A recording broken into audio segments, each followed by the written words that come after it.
Soy Martín Montañez y les voy a presentar un museo de paleontología en la costa.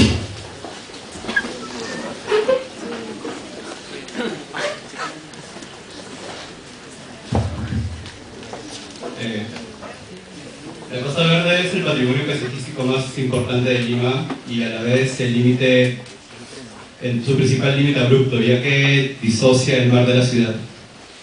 Esta es una elevación típica de la Costa Verde y si la analizamos más detenidamente podemos ver que está compuesta por una serie de sedimentos que se han ido acumulando a lo largo de millones de años. Por lo tanto, si volvemos a la foto anterior, vemos la foto con una perspectiva distinta, ya que el acantilado no es un todo, sino una serie de capas superpuestas, con los sedimentos más nuevos en la parte superior y los más antiguos en la parte inferior. Por lo tanto, bajo este contexto, la Costa Verde es un elemento de medición temporal. Y fue casi inmediata mi relación con la paleontología, ya que es una ciencia que estudia seres que habitaron el planeta en el pasado por medio de estratos y fósiles.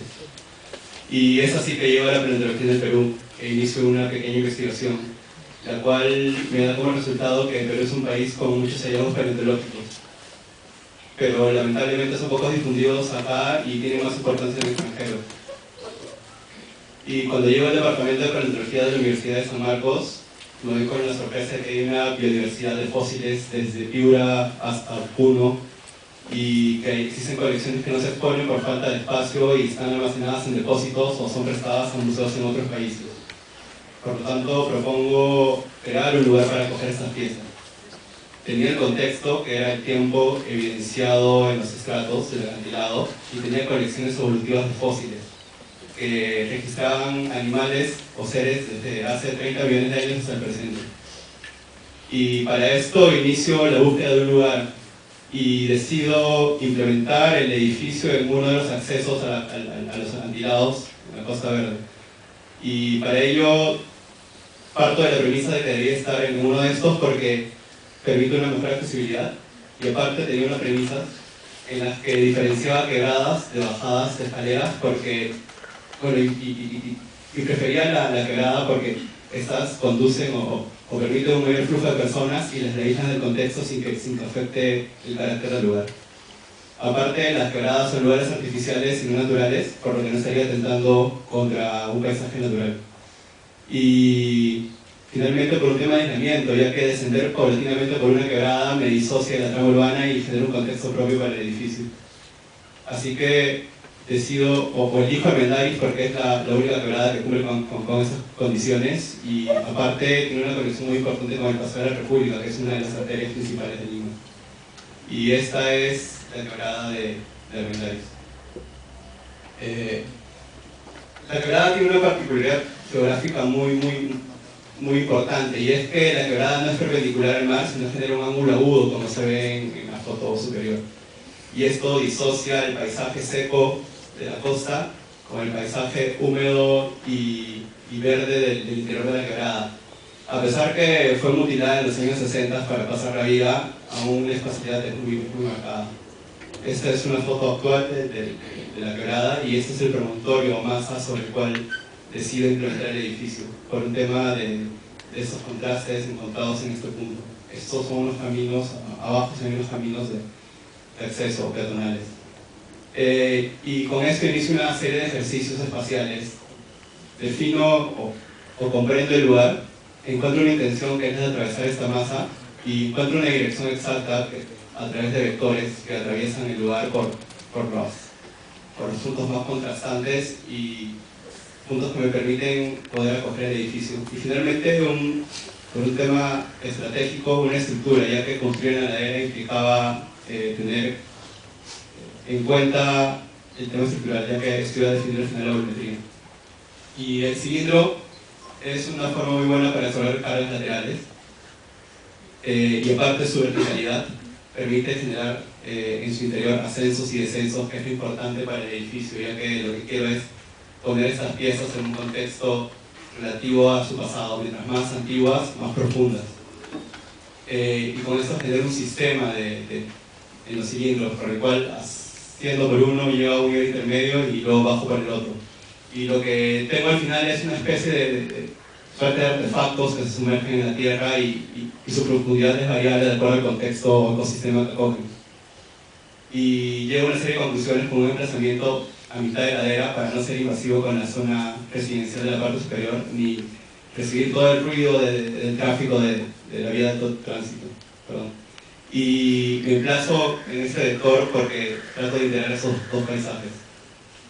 Y la estrategia es utilizar o agrupar cilindros con la finalidad de generar una impermeabilidad del cerro hacia el edificio y controlar las cargas laterales y a su vez tener espacios internos, y para ello decido utilizar cilindros rectos, cóncavos y convexos que dispuestos de ciertas maneras me generan bases o sellan el edificio con el acantilado. Y con estas premisas se inicia el desarrollo del edificio. Y para ello tenía que tener en cuenta la espalda o lo que iba a exponer. Y tenía piezas muy grandes, medianas y pequeñas. Esas pequeñas conforman más del 90%. Y tenía que entender el contexto de la paleontología del Perú. Y es que la paleontología acá solamente abarca el Holoceno del Cretáceo. Y hace 60 millones de años el Perú era muy distinto, era una isla y tenía ecosistemas bien distintos. Y lo que hago es coger muestras de esos ecosistemas e introducirlas en cada cilindro. Y con esto inicio el desarrollo del edificio, con mi corredor central, que es el que une espacialmente y visualmente esos paisajes, el acceso, un primer sector acuático, donde pongo un sistema, un segundo sector terrestre, y al sector terrestre agrego un cilindro que acoge una sala de Cretáceo por sugerencia de los paleontólogos. Con esto anulo las cargas laterales de la parte alta de la ladera y puedo ubicar en la parte inferior un bloque de servicios que tiene un abastecimiento hacia la vía de alto tránsito. Esta es la distribución final del programa. Y acá una evolución de cómo la planta fue cambiando a lo largo del tiempo, para quedarme finalmente con esta y tener esta volumetría final. Y acá empiezo a hablar del proyecto ya terminado.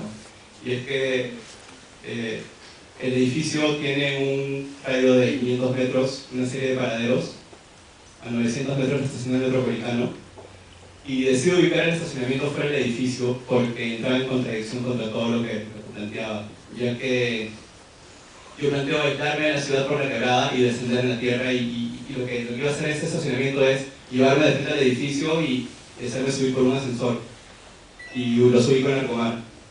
Y finalmente propongo un paradero para el edificio. Todos esos unidos por un sistema propio del museo de buses que recogen gente cada determinado tiempo. Se lleva el edificio tanto desde el paradero del museo como de los caminos de la quebrada, por un corredor que me conduce a una plaza. Y esa es la vista que se tiene cuando llegas al museo. Atraviesas el corredor por un nivel superior y ves el lugar hacia el fondo. El ingreso se da por una rampa escalonada o por un elevador. Esa es la forma en cómo se desciende. La rampa está estructurada por una placa que tiene una serie de estratigrafía referencial que permite al visitante saber a dónde va. Y al llegar a un nivel intermedio tengo la boletería, la tienda y el restaurante. Y esta es la vista que se tiene al ingresar, ¿no? Descender por esas líneas estratigráficas y al fondo un pedazo de ladera descubierto que me permite entender el contexto en el que estoy entrando. Luego, cuando llego al hall, al nivel inferior del hall, salgo del corredor de distribución, donde puedo elegir un sector, tanto el acuático como el terrestre. Salgo por el hall, acá se ven las restricciones temporales, y al final el puente que me conduce a la salida. Esta es una elevación de los cilindros que funcionan como contención de la parte alta de la ladera y recogen la atmósfera. Y esta es una sección que muestra los cilindros, el interior de los cilindros y los distintos niveles que se generan dependiendo de lo que están acogiendo. Esa es la vista que se tiene cuando entro al corredor y elijo a dónde ir. Esta es una sección que muestra el bloque de servicios, el restaurante, la tienda, las áreas de exposiciones temporales como una planta libre y en la parte superior la plaza a donde llego. El hall, laboratorios, oficinas, depósitos y un abastecimiento y estacionamientos para trabajadores. La plaza gana un carácter. Acá se ve un detalle de la sección, cómo el ducto permite ventilar el lugar por medio de una cúpula acrílica que se mueve por un pistón de acuerdo a la temperatura interior. Detalles del puente y de la mampara. Un cilindro cónico, que es otra sala, una sección que pasó por el restaurante, y este es uno de los patios, que acá quiero hablar un poco de la facilidad. Y es que el intersticio que se genera entre los cilindros me sirve para ubicar patios que sirven como preámbulo antes de entrar a la sala y me aíslan por completo del contexto en el que estoy y me llevan a un lugar aislado y que recuerda un poco el pasado. Yo ingreso por una persona con color negro y tengo la opción de entrar a la derecha o a la izquierda de la sala que quiera. Y este es uno de los cilindros, el cilindro del Cretáceo, que me conduce al final del ascenso, a la salida para coger el puente. Se sale de esta manera del edificio desde la última sala, cojo un puente a un nivel superior, atravieso los servicios como la tienda, la cafetería y vuelvo a salir al hall. Esta es la vista del interior de la sala y acá se ve cómo las piezas son ubicadas en los muros de manera cronológica, más antiguos en la parte interior y en la parte superior. Y cómo la misma forma el mismo ascenso me permite narrar la historia. Esto es una maqueta, bueno, una foto de la maqueta que pasó en la facilidad interior del cilindro y cómo es la conversión. Y planteo las espirales o los recorridos como elementos prefabricados, ya que todo museo contemporáneo tiene que ser propenso a remodelaciones futuras de cada 10 o 20 años. Y esto no compromete la estructura del cilindro, por lo que se hace un elemento prefabricado único que se puede introducir en cualquiera de los cilindros, dependiendo de sus secciones. Y acá se ven los detalles de esa espiral, ¿no? El origen de la viga, con la baranda, la columna y cómo la baranda interior funciona como una especie de mesa museográfica. Y en la sección se muestra cómo se relaciona el muro con los fósiles y la estructura de la espiral. Y hasta ese punto tenía un pequeño problema, y es que ascender y descender no era fácil para personas discapacitadas o ancianos, por lo que planteo utilizar una silla mecánica en la cual los personas puedan subir y aprovechar la pendiente constante para lograrlo. Detalles de la cobertura, la luz cenital ingresa por un espacio entre el muro y el techo y la cobertura y entra por ahí. Y utilizo unos vidrios para que controlar la temperatura interior y evitar en caso de lluvias que se mueven por un pistón y un sensor de temperatura. Estas son las piezas museográficas que diseñé de acuerdo a la espalda de los fósiles. Y finalmente esa es la lista que se tiene del museo. Pero hasta ese punto me cuestioné algo, y es que todo edificio contemporáneo debe ser propenso a ser reciclado o remodelado. Y reciclar unos cilindros iba a ser una tarea un poco difícil, sobre todo estos que están inmersos en la tierra. Pero Ricardo Bofill demostró lo contrario cuando utilizó unos hilos de concreto para implementar sus oficinas. Y lo que plantea es la inversa, utilizar el edificio habitado para volverlo un depósito. Y tal vez de acá a 200 años, cuando se acabe el agua dulce en el mundo, funcione como una planta utilizadora de agua. Y finalmente quiero agradecer a esas personas, sin ellas no hubiese podido acabar este trabajo. Muchas gracias.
creo que se había trabado en un momento el video. No sé por qué, en un momento me estaba grabando, no sé hasta dónde grabando.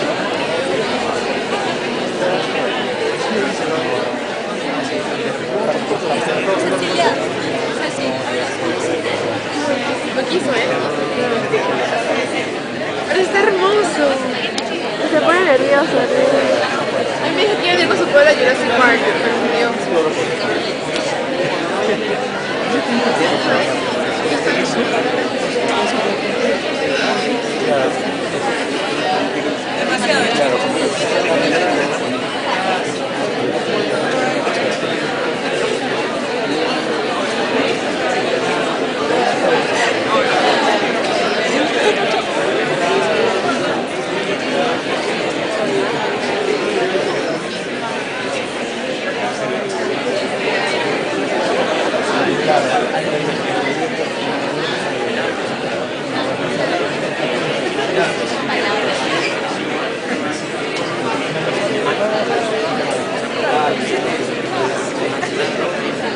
Claro, exacto.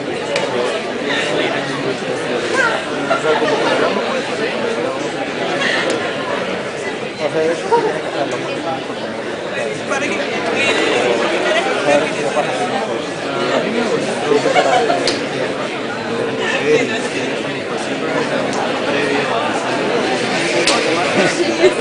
algo así que le queda entre 4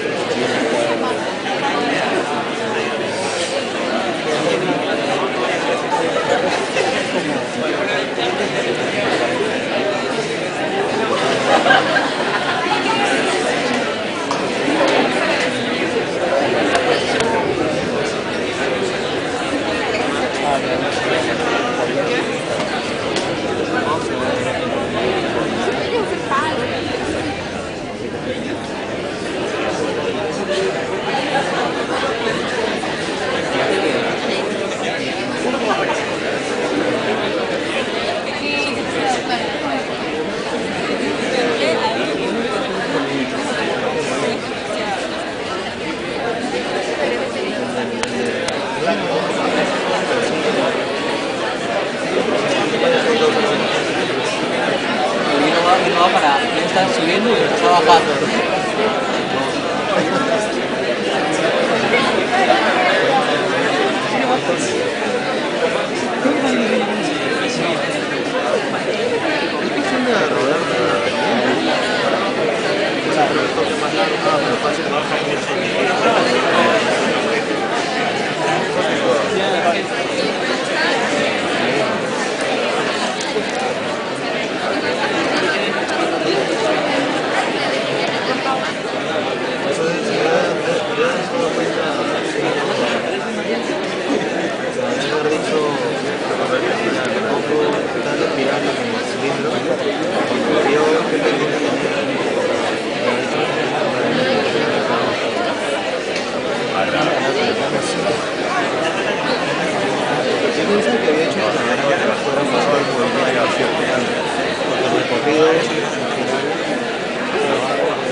demás.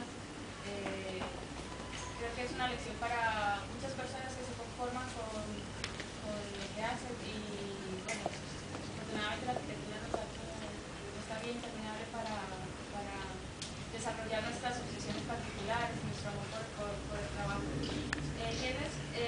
gustaría poner en valor una cuestión que está muy bien del proyecto, no sé, que encuentro en el museo, es cómo encontrabas un programa a partir del rastreo de un lugar. Eso es maravilloso, es decir, digo aquí, creo que hay estratos que el lugar me habla, que esas lajas que me hablan, y propones y descubres además algo que no estaba puesto en valor. Es que mucha documentación importante para el museo. Otra cosa que me ha gustado y que creo que también es una cuestión de actitud es que los buenos arquitectos tienen que anticiparse. Cuando hablabas de reciclaje, está muy bien anticiparse que esto puede hacer cualquier cosa, ¿no? Y en ese sentido es un proyecto flexible que puedes desmontar y puedes convertir en casi cualquier cosa, ¿no? Esto puede funcionar como escultura en sí misma, ¿no? Como ese vestigio que dejó, ¿no? Que es la arquitectura, esa huella que ya tiene valor en sí mismo, puede ser contenedores de agua, puede ser, se nos ocurren mil cosas, ¿no? Un centro de explotación, pueden ser muchas cosas, y eso está bien. Me gusta mucho que empezaras a hablar de las propiedades de contorno, porque esto tiene que ser un cilindro, es que es evidente, ¿no? Ojalá lo puedes dejar al frente, ¡pum!, contarte y terminar. Y eso justifica perfectamente que el área indeformable, que trabaja muy bien la compresión y que se sentir pues que ahora está una conjunción natural importante dentro de esta problemática de derrumbamiento que hay en el litoral. Luego, como ya somos así colegas, puedo empezar a preguntar cosas, ¿vale? Yo creo que una estrategia de esta envergadura es muy importante contar cómo se construye, ¿no? Entonces, yo creo que aquí había otras tres maquetas de estas tan increíbles que tienes, de cómo es el montaje de esta historia, cómo es el operativo de montar esto allí. No solo de cómo lo haces, sino cómo manejas una cantidad de operarios, una cantidad de vehículos, de grúas, ¿no? Esto es súper bonito y es un proyecto completo dentro de cualquier proyecto de arquitectura, pero en especial en este, porque estás en un lugar muy frágil y no sé si lo has pensado y bueno, ya después nos cuentas más. No le pregunto porque va a pasar 3 horas de explicación. Entonces la pregunta va a ser diferente, o sea, ¿podrías explicarme cómo lo has conseguido en medio minuto? Para que no te gustaría saber cómo ha sido. Ya nos he explicado la variación en secciones, simplemente para que haya flujos en la parte baja, es también es una cuestión muy mística, estos pasos y esta reunión de cilindros. Yo echo de menos una cosa que va un poco en contra de las maquetas, es que cuando llegas al detalle se pierde esa imagen más abstracta de las maquetas iniciales, que yo creo que estaría muy bien volver a recuperar, ¿no? Y decir cómo esa masividad del muro sigue trabajando en compresión y no le parece esta raja de arriba abajo, ¿no? Entonces yo creo que en ese sentido has subestimado un poco quizás la bocina que tienes hacia el cielo y generar quizás 1, 2, 3, 4, 5, 6, 7 condiciones diferentes hacia el cielo en relación con lo que exponen. Es una puerta abierta, o sea, que en ese sentido es muchísimo más aprovechable. Y otra cuestión ya como por seguir hablando, pero que me gusta mucho, y es que la cuestión de la grieta me chilla más, ¿no? De los muros, y lo hablábamos antes. Yo creo que esa condición de grieta tectónica está muy bien explicada en esta maqueta, ¿sabes? Cuando el muro es muro y sigue conteniendo pero desaparece, y en realidad lo que ves es la presencia de estos tubos rarísimos que dices, ¿qué es esto? Por Dios, ¿sabes? Distraen mucho. Pero bueno,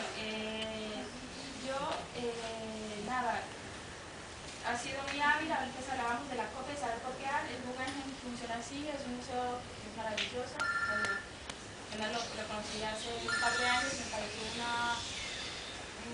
una estrategia estrategia muy buena para limpiar el museo. Y desde luego me encantó uno de los momentos más bonitos que yo he tenido con la arquitectura es la salida que tienes del Museo del Vaticano, que no sé si lo has visto, ¿no? Que te bajas por una escalera que es una espiral, ¿no? Y tienes esa sensación de casi mística de terminar de ver algo que es impresionante, ¿no? En este caso es el contenido museográfico, de hoy más que sea la buena foto.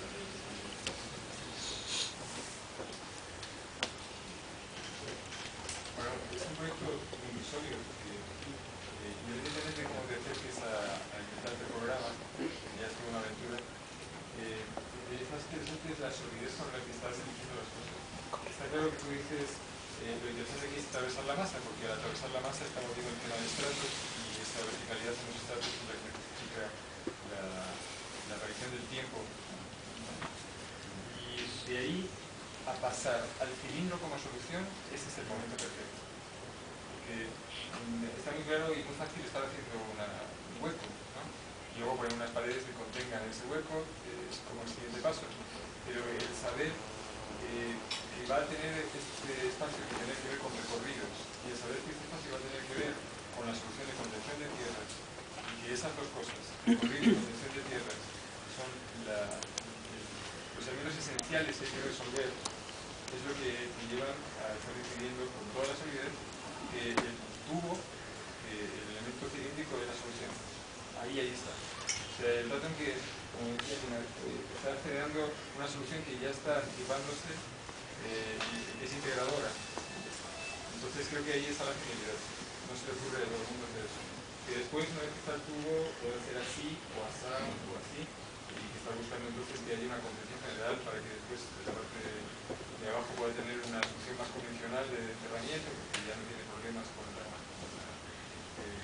cargas, etcétera. Está perfecto. La sofisticación, después que tienes esos cilindros, de que si tienes que entrar por un agujero en el cilindro, o si tienes que entrar entre cilindros, eso ya es de cada arquitecto. O sea que en algún rato los cilindros no sean todos iguales, y la justificación para que no sean iguales es que si yo inclino, me está quedando una pequeña rendija, y en algunas ocasiones no me queda rendija, porque estoy iguales, y que por esa rendija puedo entrar a un espacio que es la mejor manera posible de entrar a un cilindro, que es gozando del cilindro desde fuera, de su condición convexa, que uno va como rodando a través de un cilindro, que es lo que comentaba de Van Eyck, bueno, de Van Eyck, o de estar en la sala hipóstila de Egipto, con notas enormes, ¿no? Cualquier cosa que sea ese cilindro que es tan grande que te obliga a hacer un recorrido en el perímetro. Y luego la condición interna de poder subir o bajar. Como el Guggenheim es como se empieza y como se acaba. Entonces, o sea, si tienes una sala que subes, luego sales a un agujero que te lleva a otro, que luego bajas, pones por parejas y ya está. Solo tienes que hacer esa cosa tan chévere que a todo el mundo le gusta, es que tiene parejas. Perfecto. Digamos que las únicas cosas que a mí me llaman un poquito la atención, porque me gustaría que el proyecto fuera totalmente redondo, bueno, aparte de que el muro sobra, porque tú estás hablando todo el rato que tu estrategia es atravesar la masa, la atraviesas ya con los cilindros. Entonces, otro elemento de contención que esté tan destacado como destaca este acá, porque bueno, no es mucho, pero aquí sale muchísimo. Entonces hace una competencia brutal a los cilindros, porque ahí hay que ver si el punto de hall aquí se cierra más, o haces algo para que no sea necesario tener que estar sacando tanto. ¿Qué son los cilindros?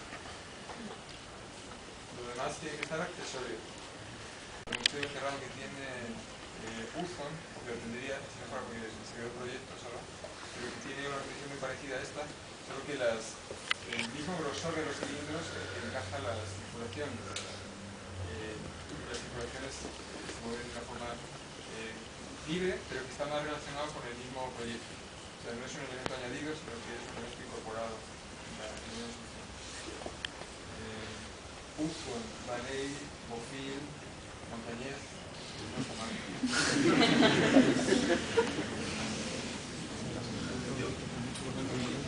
No, solamente quiero felicitarte por el trabajo, un magnífico trabajo. Para empezar, uno se entera de la cantidad de dinosaurios que hay en el Perú, lo cual me hace pensar de que realmente es importante que se construya este museo. No un museo solamente de paleontología, sino este en particular. Me parecería, de repente ahora con el nuevo gobierno,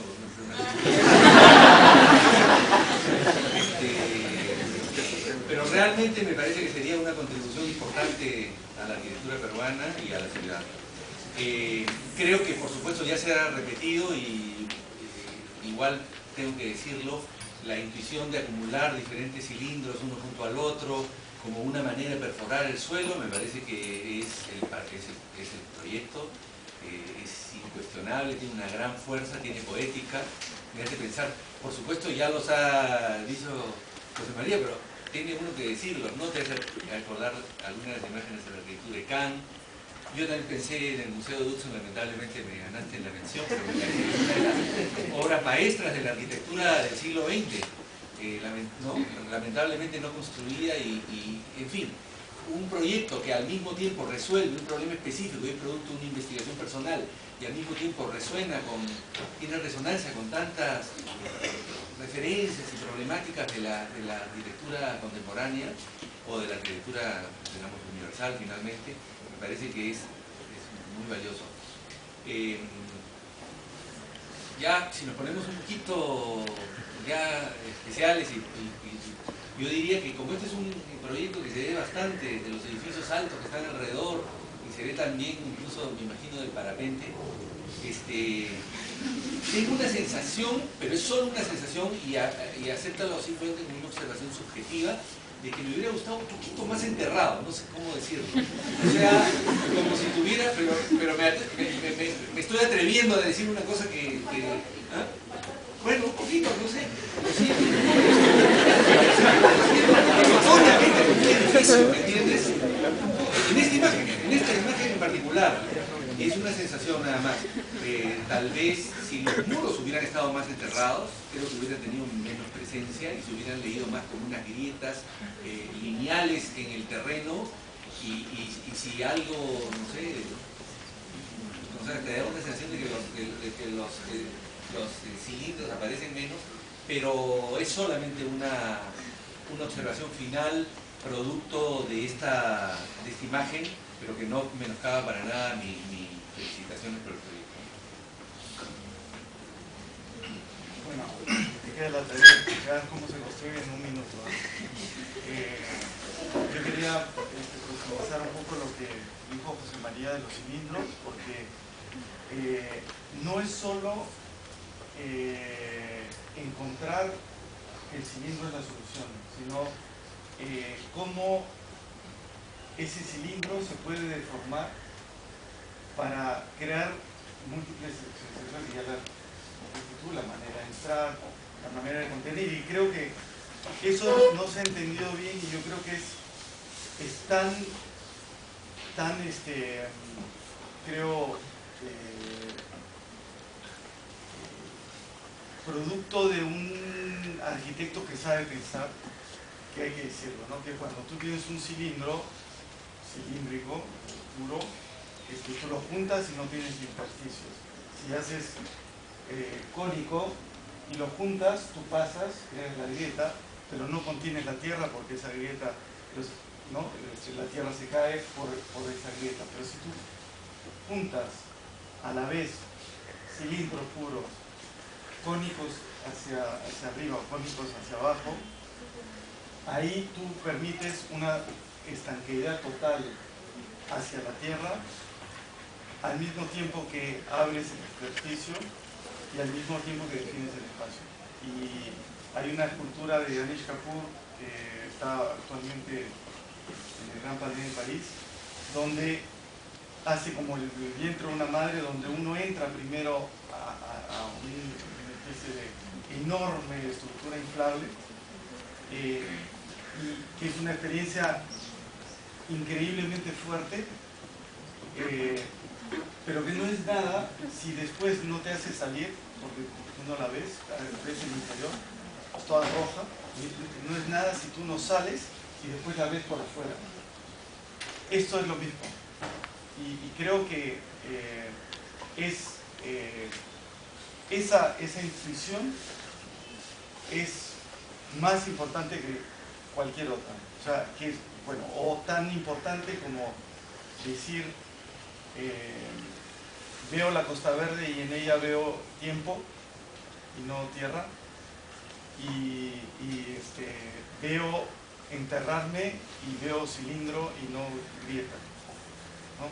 Y ahí está justificado, o sea, está de más el muro porque el muro es grieta y no... y quería decirte que para todos nosotros, Cintia, Alfredo, Oscar, que hemos trabajado contigo, ha sido un placer enorme, porque siempre da placer a un profesor compartir ideas y emocionarse con lo que el alumno hace, y me parece más raro aún y más placentero para un profesor cuando el profesor mismo aprende del alumno.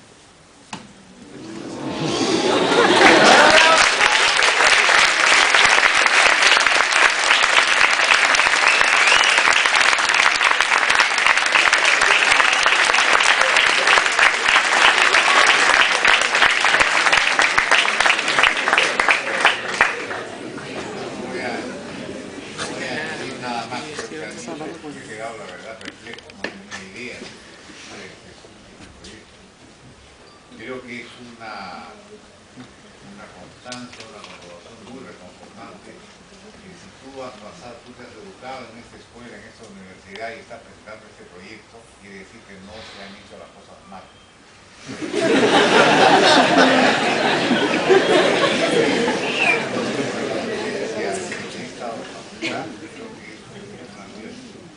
Creo que reúne cosas que solamente se dan ya en pocos arquitectos, inclusive maduros, ¿no? Es decir, evidentemente has partido de una idea, de una necesidad, plasmar algo que querías hacer, esa idea la has observado obsesivamente, la has trabajado, no me imagino lo que debe haber sido ese esfuerzo realmente angustioso por encontrarle una forma, un cuerpo a esa idea. Eso te ha probablemente llevado a una mística, es decir, ha seguido el proceso que solamente un artista que realmente tiene la certidumbre de que es imprescindible llegar a un destino con una preocupación que le es central, es capaz de llevar adelante. Ahora, lo que me parece a mí más reconfortante, más valioso, es que eso lo has hecho desde la arquitectura.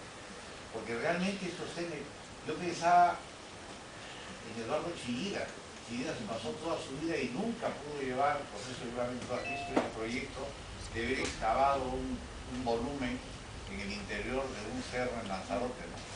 O Hollein, que se ha pasado su vida presidiendo este museo en Salzburgo, que también es un cilindro hundido en una montaña para el Museo Guggenheim y que nunca se pudo hacer. Entonces, es una idea muy potente que realmente no está aquí construida, pero es como si lo estuviera, porque realmente lo único que le falta a esto es realmente que se haga.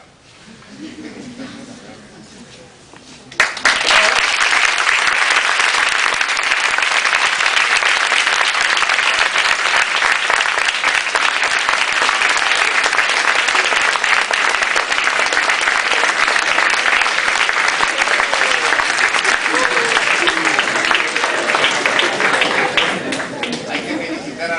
Por haber puesto este proyecto al final.